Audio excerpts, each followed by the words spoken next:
המשיכו לשרוף את כל האסמים ואת כל ה... ואתה תמשיך לעשות חקיקה חד-צדדית, אבל לא שנייה. אני לא נעצרתי עם דלק. אתה אומר אני לא נעצרתי עם דלק מעולם. אם לא, אם נפט, תפסנו כל 700 ליטר של חומר. גיא פלג ממציא עכשיו עובדות ביחס לשאלה אם אני נעצרתי אם לא ולא נעצרתי בחיים. סגן ראש השב"כ. אני חקרתי.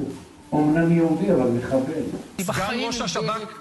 לשעבר אמר את הדברים מפורשות. גיא מטעה אתכם ערב ערב. אני האיש שעצר אותו, כן. אני הייתי שם בלילה, אנחנו אספנו את המודיעין. אז אם לא תחזור בך ברגע זה, תהיה הראשון שנתבע תביעת דיבה. אני מצטט רק בכירים בשב"כ. בצלאל סמוטריץ' כמו אחרון נערי הגבעות, שותק בחקירה 3 שבועות. אתה יודע מה, אני נעצרתי ערב הגירוש בחשד לשותפות בארגון חסימות כבישים. הם נעצרים בנחלים.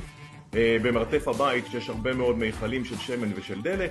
מצאנו ועצרנו בלילות בהמשך גם ארגזים של משהו כמו 2,000 נינג'ות. השופט רואה את החומר ומעריך להם מעצר 3 פעמים.